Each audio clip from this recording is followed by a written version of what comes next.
Bonjour, moi c'est Émilie Brigand. Moi, c'est Adeline Gaden. On est toutes les deux journalistes, passionnées entre autres par la psychologie et par la méditation. Et les podcasts. Et les podcasts. Et notre rencontre avec David Sorin, d'abord en tant qu'homme, puis en tant qu'enseignant en méditation, nous a interrogés, scotchés. Le mec est tellement serein, sympa, drôle, humble, ancré. T'es à côté de lui, t'es apaisé, t'as l'impression qu'il te donne de la lumière. T'as l'impression que t'es assise devant la mer. Alors il fallait qu'on le fasse parler pour percer son mystère. Or, on a découvert qu'il partait de très loin. Il était loin d'avoir les meilleures cartes en main. Abandonné par sa mère, puis adopté, mais confronté à la violence dans son nouveau foyer, on s'est dit que ce parcours semé d'embûches et qui pourtant l'a conduit à une si grande sérénité, méritait d'être raconté. Alors aujourd'hui, on est tous les trois fiers de vous proposer Juste assis devant la mer. Dans chaque podcast, Un bout d'histoire, plus un enseignement sur la psychologie bouddhiste et une pratique de méditation guidée. Je souhaite que ça soit inspirant pour vous. c'est si bien dit.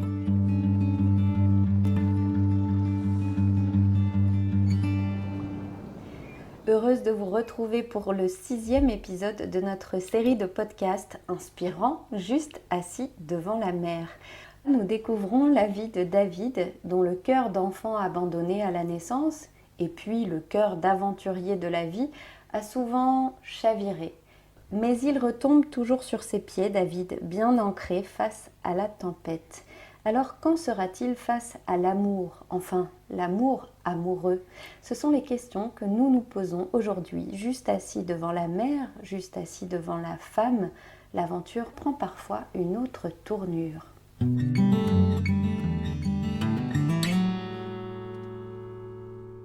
Bonjour, David Sorin. Alors, qui suis-je?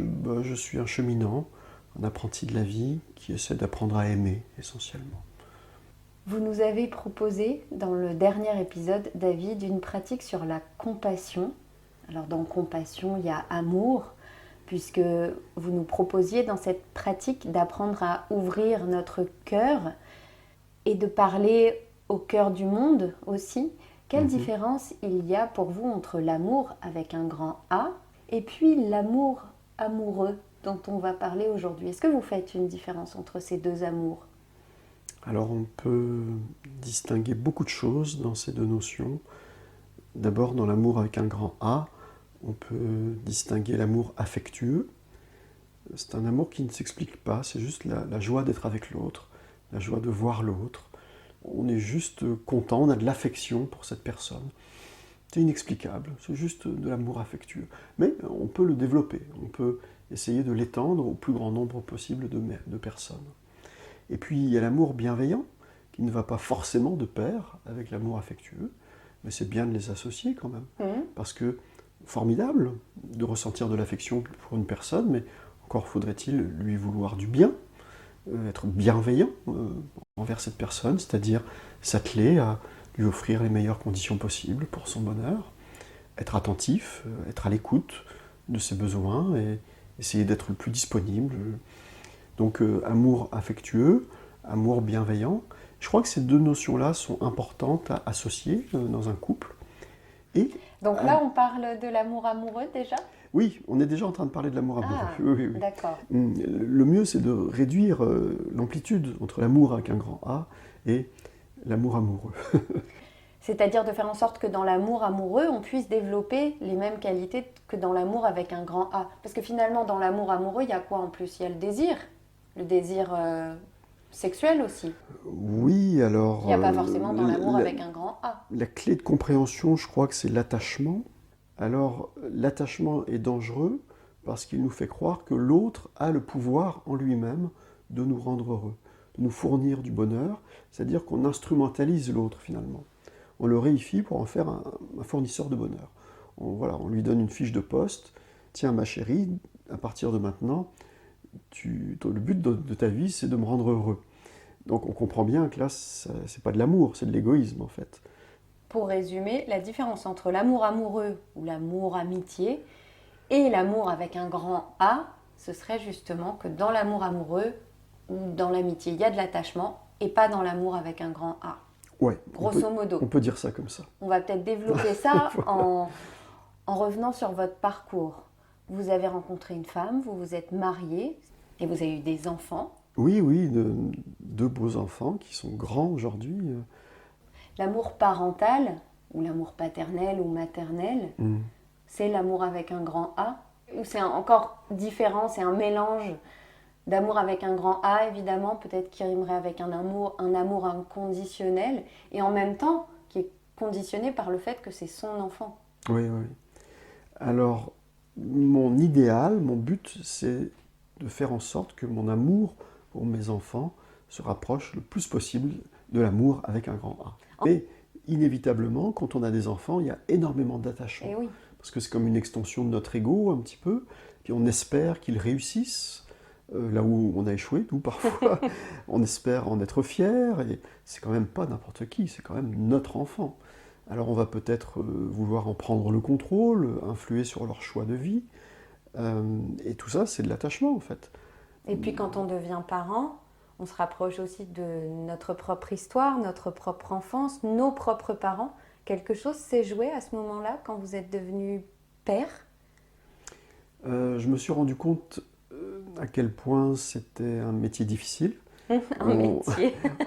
On improvise, voilà, on improvise, on grandit avec l'enfant. Est-ce que ça a ravivé des blessures, les blessures d'abandon notamment?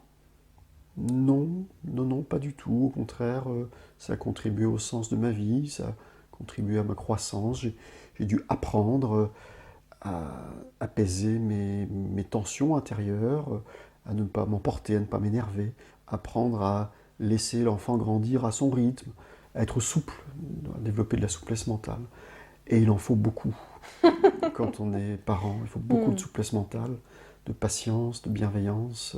Et moins il y a d'attachement, plus c'est fluide, plus c'est facile. Donc l'idéal, c'est de distinguer l'amour et l'attachement, de faire monter le premier et descendre le second. Et puis, il y a eu une séparation. Combien de temps après le mariage, disons le divorce? 9 ans à peu près, 9-10 ans. Ouais. Qu'est-ce que ça vous a appris de la vie et du couple d'aller vers une séparation? Qu'est-ce que ça m'a appris? Ça m'a appris sur moi-même que je devais être encore plus soigneux, attentif à prendre soin de la relation amoureuse. C'est vraiment essentiel. Est-ce qu'on peut tout accepter par amour? Est-ce qu'on peut accepter toutes les différences, tous les conflits, toutes les souffrances même? Dans beaucoup de religions, il y a cette notion de tu me donnes une claque, je te tends l'autre joue. Parce qu'on parle aussi beaucoup d'acceptation dans le bouddhisme, d'accepter l'autre tel qu'il est. Donc parfois on peut pas forcément bien comprendre jusqu'où on accepte l'autre. Oui, en effet. Je pense que tant qu'on est capable de vivre la relation dans la joie, avec un esprit léger, alors ça veut dire qu'on n'a pas atteint notre limite, on peut encore apprendre, on peut apprendre à aimer l'autre, apprendre à aimer sa différence, apprendre à le laisser libre, à le laisser évoluer à son rythme. Je pense que la relation idéale, c'est vraiment un cheminement, un apprentissage, c'est la construction d'une relation, c'est un apprentissage de l'amour. Mais est-ce qu'on peut être dans cette relation idéale avec tout le monde? Est-ce que l'autre n'a pas aussi sa part à faire? Oui, la loi du karma nous enseigne qu'on a chacun nos spécificités et que nous sommes en mouvance à chaque instant, donc on change tout le temps. Il se peut qu'à un certain moment donné, deux personnes dans un couple prennent des chemins différents et que les personnes se séparent. Mais ce n'est pas nécessairement un échec. Ça peut être simplement un phénomène naturel, karmique. Un phénomène naturel karmique, mais parfois ça demande une vraie prise de décision. Comment un bouddhiste aujourd'hui, le bouddhiste que vous êtes par exemple, pourrait prendre cette décision de quitter la personne avec qui il ou elle est? Alors ça commence par l'acceptation, accepter que la relation est terminée, les chemins se séparent, tout naît, évolue, grandit, se transforme et disparaît. Il en va de même pour une relation amoureuse. Donc je prendrais ça avec acceptation. C'est quelque chose qui se sent quand c'est terminé? Ou c'est quelque chose qui s'analyse? Ou les deux peut-être? Je me méfie de ce qu'on sent, parce qu'on sent beaucoup de choses. Parfois, ce sont juste des associations. Oui, souvent l'intuition vient des perturbations mentales, en fait. Ce sont nos conflits intérieurs, nos toxines mentales qui nous chuchotent des bêtises à l'oreille. Donc, je me méfie un petit peu de l'intuition, mais peut-être qu'avec un accompagnement, avec une tierce personne, on peut examiner ce qui se passe en nous et faire la part des choses, essayer d'y mettre un peu de clairvoyance, de sagesse, de discernement. Donc, on essaie de faire notre part du travail. Mais on peut aussi examiner l'autre, voir si son comportement est compatible avec l'idée qu'on a d'une relation. Et dans certains cas, ce n'est pas le cas. Si par exemple chez l'autre il y a de l'agressivité ou de la violence ou du mépris, on peut très bien se dire « mais j'ai pas envie de vivre avec ça ». Donc il faut se méfier du terme acceptation patiente qui ne signifie pas se résigner, se laisser faire, être passif. Ça ne signifie pas ça. Ça signifie quoi? Ça signifie que, par exemple, l'autre est violent, il est agressif. En ce moment, c'est une personne qui est sous l'emprise de perturbations mentales. C'est ça la réalité. Dans ce cas-là, l'acceptation rime avec le voir, en réalité. Ouvrir les yeux, yeux. De la lucidité. Et ça peut vouloir dire, j'ouvre les yeux là-dessus, c'est un fait, c'est ce qui se passe aujourd'hui, maintenant. Et moi, je dis stop. Voilà, c'est ça, oui, tout simplement. À l'époque où vous avez divorcé, il n'y avait pas de violence avec votre femme? Non. Vous n'étiez pas encore un grand bouddhiste pratiquant? J'étais un apprenti, oui. Vous êtes toujours un apprenti, mais un peu plus avancé, si j'ai bien compris. Oui. Alors aujourd'hui, le David apprenti avancé, comment il dit stop à quelqu'un? Alors, comment il dit stop à une relation, pas forcément de couple, mais une relation d'amitié qui ne va pas, à quelqu'un qui... J'ai une certaine facilité à dire stop, à arrêter tout net comme ça, c'est-à-dire que je prends en charge ce qui est en mon pouvoir, et je laisse à l'autre ce qui lui appartient. Donc je prends la décision en fonction de mon discernement, du travail que j'ai fait sur moi-même, et puis si c'est clair pour moi, c'est fini, et puis voilà quoi. Ouais. On entend souvent dire qu'il ne vaut mieux pas se justifier. Moi personnellement, ça m'interroge parce que quand j'ai passé du temps avec quelqu'un, quand j'ai été en relation avec cette personne, si je dois mettre fin à une relation, j'ai du mal à ne pas donner d'explication, ne serait-ce que par respect pour l'autre. Alors peut-être que l'autre n'en veut pas. En général, moi si je me mets à sa place, j'aime bien qu'on m'explique pourquoi. Enfin, ça vous évoque quoi cette notion de justification? C'est juste pour vous la justification? Il faut expliquer. Il faut expliquer, on peut appeler ça se justifier, mais oui, il faut expliquer par bienveillance, par respect pour l'autre, oui, bien sûr qu'il faut expliquer. Donc je vois cette histoire de surtout ne jamais se justifier comme, excusez-moi du terme, un truc de businessman, quoi. Surtout ne jamais avoir l'air étonné, surtout ne jamais se justifier. C'est de cette manière qu'on maintient une posture solide face à l'autre. Mais c'est pas mon but d'avoir une posture solide. Je préfère être sincère, authentique, et puis dire les choses comme elles sont, mais l'autre mérite quand même des explications, bien sûr. Oui. Mais il y a de la fermeté dans le non, dans le stop. Il y a l'acte qui suit. Oui, c'est ça, oui. Le stop, de dire stop à une relation toxique me semble tout à fait légitime et tout à fait sain. Là où il y a de la non-acceptation, c'est quand la personne se dit « Oui, mais il m'a dit que ça allait redevenir comme avant. Oui, mais il m'a dit qu'il allait faire des efforts, qu'il allait arrêter de boire, ou il m'a dit qu'il allait arrêter de me frapper, ou je ne sais quoi. » Je prends des exemples un peu extrêmes. Mais là c'est pas de l'acceptation, c'est pas de la lucidité, c'est de la naïveté, en fait. Vous m'avez tendu une perche, là. Il m'a dit qu'il allait arrêter de boire. Ça me rappelle quelque chose que vous m'avez confié en dehors du micro, que vous aviez fait une liste, quand vous étiez à nouveau célibataire, en vous inscrivant sur Mythique ou je ne sais quel site de rencontre. Oui, c'est ça. Vous aviez dressé une liste des qualités et des défauts que vous aviez envie de trouver ou au contraire de ne surtout pas trouver chez la future, votre future amoureuse. Et dans cette liste, il n'y avait pas d'addiction. Oui, c'est vrai. Et là, ça revient d'ailleurs dans l'exemple que vous avez donné. Oui. Pourquoi ce pas d'addiction? Parce que l'addiction, c'est de l'attachement. C'est attribuer à une substance le pouvoir de nous rendre heureux et vouloir toujours y revenir de façon compulsive sans jamais y trouver de véritable bonheur. Donc une personne qui n'a pas d'addiction, c'est une personne qui a une certaine liberté intérieure, qui n'est pas emprisonnée par ses compulsions. On peut dire ça comme ça. Il y avait quoi d'autre dans cette liste? Vous pouvez nous la dévoiler un petit peu ou pas? Alors oui, il y avait des choses importantes. D'abord la spiritualité, j'avais envie d'une personne spirituelle, qui ait déjà une spiritualité. Ça veut dire quoi, une spiritualité? Elle attribue de l'importance au travail sur l'esprit, en fait. La spiritualité, c'est le travail sur l'esprit. Voilà, ma compagne est prof de yoga.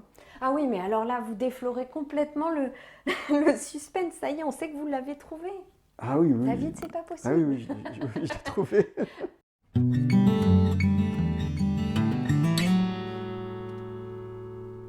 Donc, il vous fallait une femme qui avait de la spiritualité, qui n'ait pas d'addiction. Il y avait Ouais. d'autres choses importantes dans cette liste? Je voulais pas d'une femme contrôlante. Une personne contrôlante, c'est une personne qui a peur et qui génère beaucoup d'attachement pour essayer de minimiser ses peurs, pour se rassurer finalement, mais ce faisant, elle prive l'autre de liberté. Donc je voulais pas de quelqu'un de contrôlant, je voulais pas de quelqu'un d'excessivement critique ou négatif. Voilà, je voulais quelqu'un de positif, spirituel, avec une certaine liberté intérieure, une certaine évolution spirituelle finalement. Ah, vous aviez mis la barre haut. Hein. Ah oui, mais je l'ai trouvé. Et vous l'avez trouvé. Et mieux encore. Et mieux encore. Mais moi, j'aimerais quand même bien savoir comment, au moment où vous commencez à discuter avec cette personne via les réseaux sociaux, enfin sans vous voir encore, comment vous lui dites: alors moi j'ai une petite liste, je vais te poser des questions, Je comment n'ai pas ça s'est dévoilé ma passé? liste. Et elle non plus d'ailleurs, elle ne l'a pas Ah, parce dévoilée. qu'elle avait fait une liste. Elle avait fait exactement la même chose. Là, c'est fou quand même. Vous tombez sur quelqu'un qui avait fait une liste aussi, mais ça, elle a dû vous le dire après. Oui, on se l'est avoué beaucoup plus tard. Avec tous les deux la même idée, n'écoute pas ce qu'elle dit, regarde comment elle se comporte. Regarde surtout comment elle se comporte avec les autres. Donc ça, c'était une fois que vous vous étiez vus. Oui, bien sûr, oui. Oui. Mais qu'est-ce qui a fait que vous avez bien voulu la rencontrer, celle-ci, et pas les autres? L'aspect spirituel. Il y avait notamment des signaux discrets qui indiquaient que seulement aux initiés, que quasiment moi seul pouvais deviner quel genre de personne c'était. Voilà. Vous pouvez nous donner ce détail ou pas?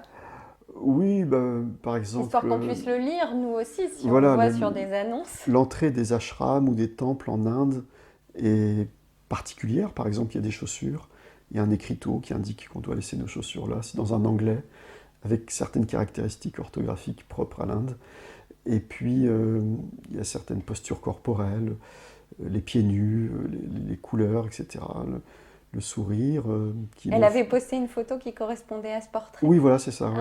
On voyait l'entrée d'un ashram, en fait. Et après, quand vous l'avez rencontrée, dans son comportement, vous avez vu, comment dire, une harmonie entre la description, l'affiche, Oui, voilà, l'étiquette oui. et le produit. On peut dire ça. Puis je l'ai vu se comporter avec les autres, Ouais. avec ses parents, avec sa C'est sœur, important. c'est-à-dire hors séduction. Hmm. Comment se comporte cette personne hors séduction? C'est bouddhiste, ça, la séduction? Pas forcément, mais... non, pas forcément. Néanmoins, je suis un cheminant, quoi. J'essaie d'évoluer, j'essaie d'apprendre. Je suis pas un Bouddha. Alors, ouais, je m'autorise ça, quoi. Ça se manifeste comment? C'est quoi de la séduction pour vous? C'est pas encore de l'attachement? Non, je crois qu'une séduction saine, ça serait être authentique, essayer de se dévoiler tel qu'on est. C'est souvent bien suffisant pour séduire. Ouais, mais là, vous biaisez un peu le truc, parce que justement, je pense que dans la définition de la séduction, c'est mettre en avant le meilleur et un petit peu dissimuler le pire. Dans la séduction, il y a le désir quand même d'attraper l'autre. Dans une séduction ordinaire, oui, mais avec un petit peu de sagesse, on sait que c'est un piège. Parce qu'à un moment donné, les masques vont tomber.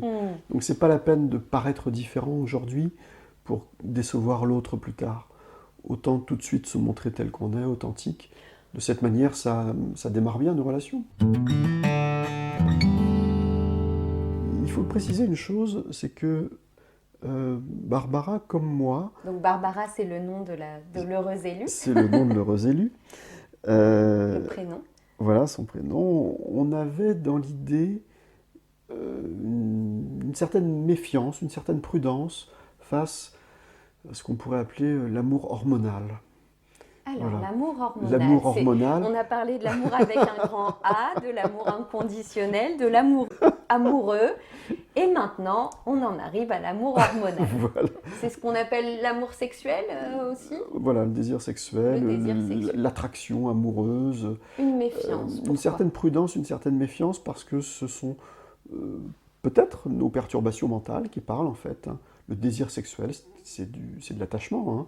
Est-ce que Désir c'est mental? sexuel. Est-ce que c'est pas aussi physique? Alors, les deux sont liés. C'est vrai qu'il y a une coproduction entre le mental et Une le corps. coproduction, c'est ça. Une coproduction, voilà.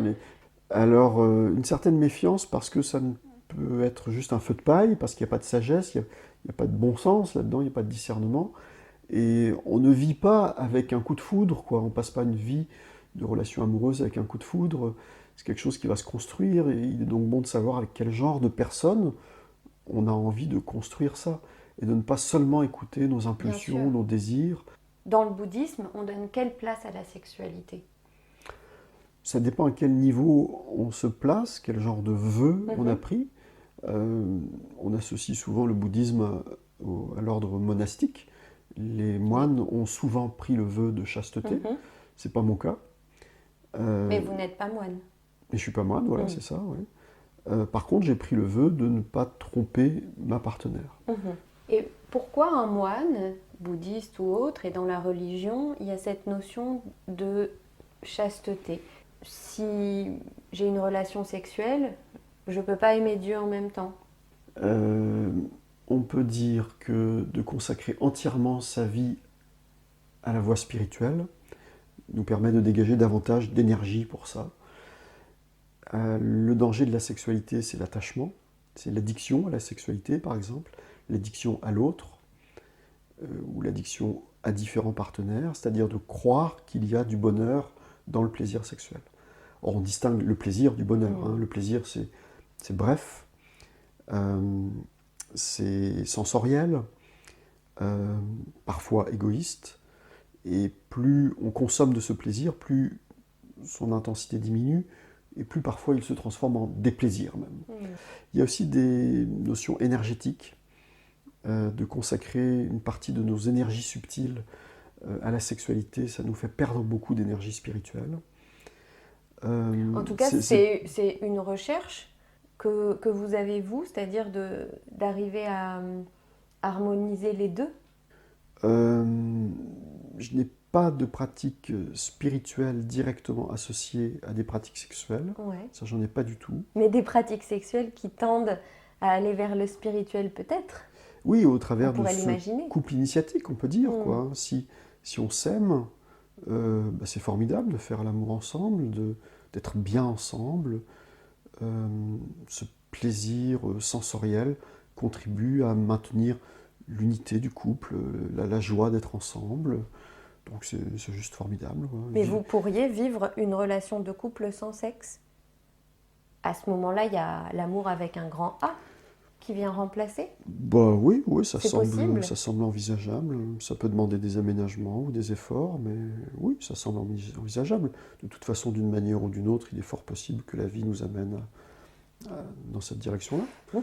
Donc c'est encore un bel apprentissage à venir, sûrement. Ouais. On entend souvent les gens dire que la sexualité, c'est le ciment du couple. Vous en pensez quoi? Ça peut contribuer, mais le ciment du couple, non, j'espère qu'il y a d'autres choses plus profondes que ça quand même. L'envie d'utiliser les obstacles, nos difficultés pour grandir ensemble, pour évoluer ensemble, quoi. Ça, c'est le pilier de votre couple. C'est le pilier de mon couple, en tout cas. Vous avez des rituels communs, des rituels de couple? Alors, évidemment, bien en dehors de la sexualité, du coup. Il y a toutes sortes de petites choses. Il y a l'humour qui est quelquefois ritualisé. Ah oui? Oui. On se couche, on se fait une petite blague. Non, c'est pas On ça. se mais lève, on se dit bonjour avec une petite blague. Non, mais si elle reconnaît chez moi un trait de caractère un petit peu biaisé, ben, elle tourne ça en humour, je tourne ça en autodérision, et ça passe très bien.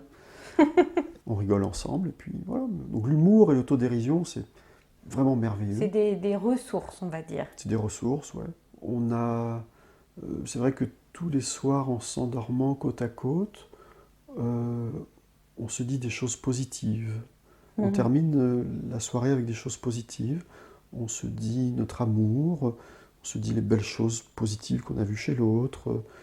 On se dit souvent quelle chance on a de s'endormir ensemble ce soir. Une chance qui peut nous être retirée à n'importe quel moment. On Donc, ne s'y attache pas à cette chance. voilà, on l'apprécie. Mais on la reconnaît et on l'apprécie. On la reconnaît, mais on sait qu'elle est impermanente. Et pareil, le matin, souvent, on se dit ah, comme c'est chouette de se réveiller ensemble. Donc ça, on peut appeler ça un rituel. Hein. Oui, c'est un rituel. Tous les ans, en début d'année, on se réunit tous les deux, on médite ensemble, on fait une petite prière, et puis on se dit nos souhaits. Voilà. Vers quoi j'ai envie d'aller, moi, intérieurement, en ce moment. Et au-delà des rituels, vous avez aussi donc des projets communs qui sont peut-être la continuité logique de vos souhaits. Certains se réalisent. La thérapie par la méditation, c'est un peu un projet qui est né de votre rencontre, qui est un peu votre bébé. Oui, tout à fait. C'est vraiment notre bébé. On a créé ça ensemble. Notre bébé, on l'adore, on le chérit, on le fait grandir. Bientôt, il va y avoir la seconde promotion de thérapeute par la méditation et d'enseignant en méditation qui va démarrer. Et on travaille tous les deux là-dessus avec enthousiasme parce qu'on a à cœur de partager ce qui fait toute la beauté, la richesse et le sens de notre vie. Alors, on adore ça. C'est pas trop dur de travailler avec sa future femme. Future femme, je dévoile aussi un deuxième projet, mais bon, qui est le mariage dans quelques temps. Mais oui, on va se marier. Ça rime avec quoi pour vous? C'est pas de l'attachement, du coup, c'est quoi? C'est la célébration de l'amour. Il y a toujours de l'attachement. Hein. Dans notre relation, il y a toujours de l'attachement. Simplement, on essaie de le minimiser. On essaie de l'identifier et de diminuer l'attachement. Vous en avez qui est présent. conscience? On essaie d'en prendre conscience au fur et à mesure qu'il apparaît. C'est très important dans la vie d'un cheminement spirituel, comme Barbara ou comme moi, d'identifier les perturbations mentales et d'essayer de les réduire, de les diminuer. On se retrouve, David, dans quelques instants pour une pratique sur l'attachement, justement, qui conclura donc cet épisode de notre série de podcasts Juste assis devant la mer. Dans le prochain épisode, nous parlerons d'un sujet qui fait peur et qui fascine aussi parfois, celui de la mort.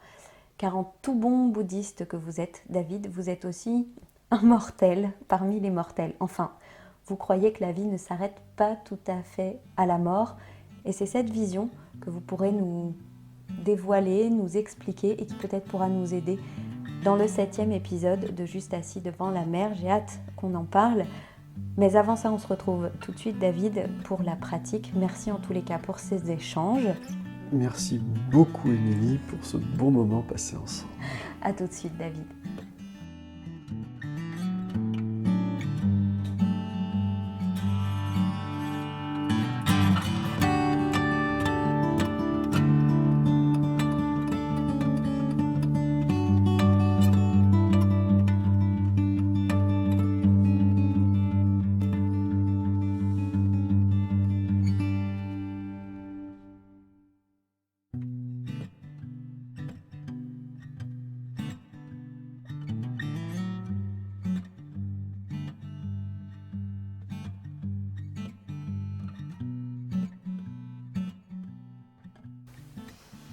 Pour cette méditation sur l'attachement, je vous propose de choisir une personne, un phénomène ou un objet auquel vous êtes attaché.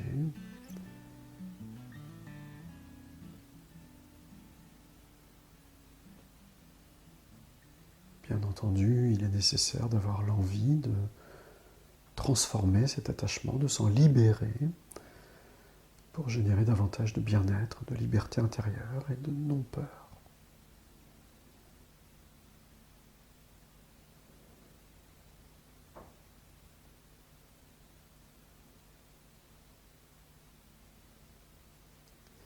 pouvons donc nous asseoir le dos bien droit, les pieds à plat sur le sol, les mains peut-être simplement déposées sur les cuisses.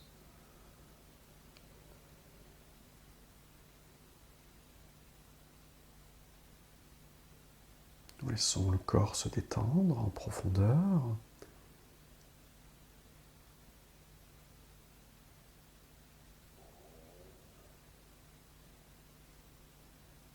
Nous pouvons ressentir la globalité de cette posture.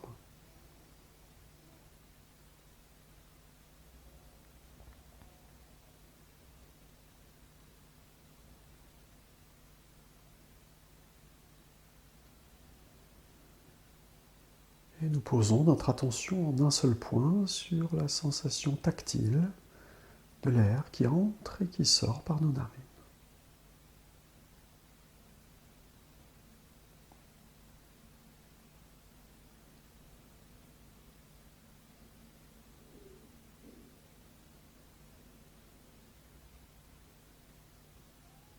Dans cet espace tranquille, nous pouvons laisser venir à notre esprit notre objet d'attachement. Nous le voyons en détail.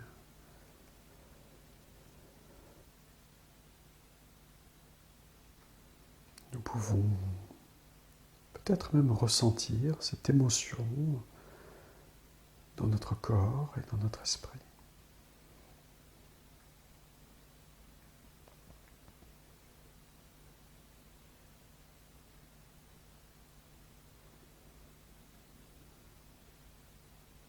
Nous pouvons simplement respirer dans l'émotion, la laisser évoluer et se dissiper d'elle-même, sans forcer.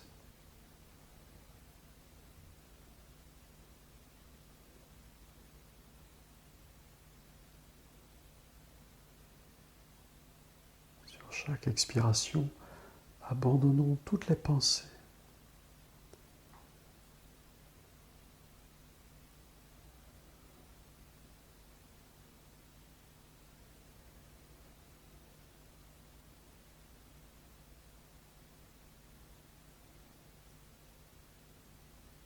Et sur chaque inspiration, apportons de l'air frais dans cette émotion d'attachement, comme pour créer de l'espace de liberté intérieure.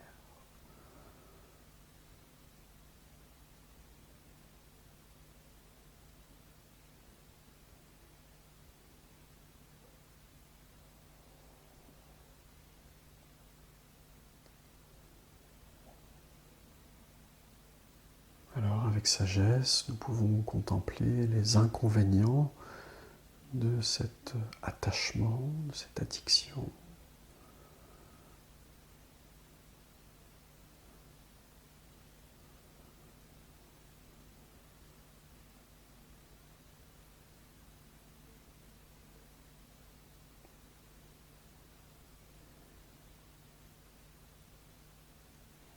Est-ce que ça nous rend heureux finalement ?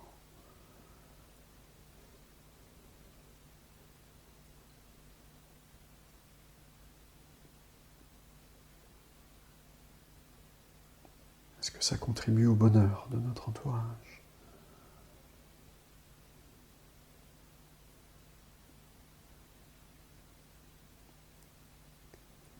Est-ce que ça contribue à améliorer la situation ?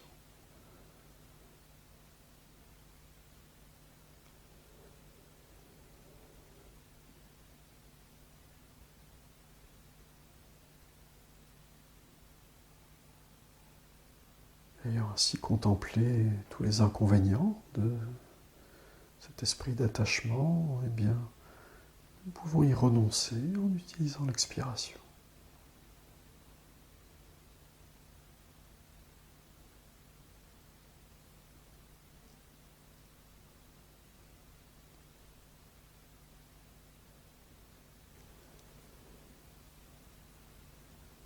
On abandonne définitivement cet esprit d'addiction, de dépendance, d'attente. On n'en a plus besoin.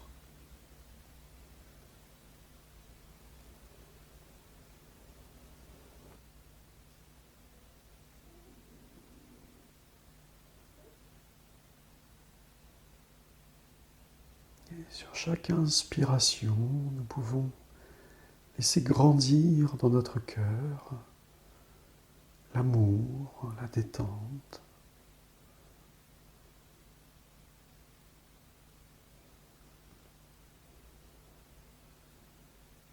Le non-attachement.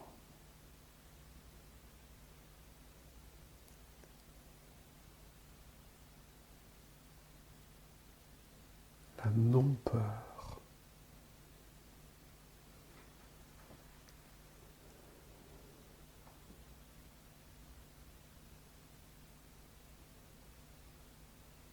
Lorsque nous avons trouvé cet état lumineux de liberté intérieure, nous y demeurons en silence quelques instants.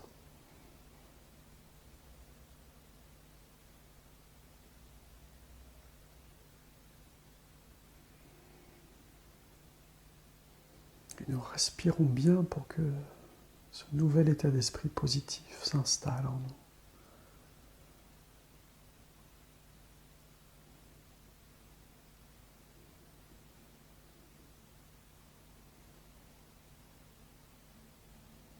Et pour terminer, nous pouvons simplement être heureux, nous réjouir d'avoir gagné un peu de liberté intérieure.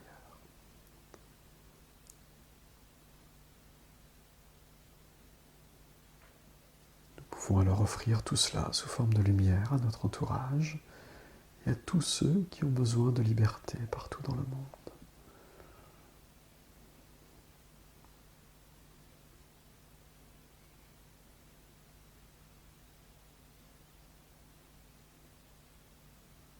Et tout doucement, nous pouvons sortir de la méditation.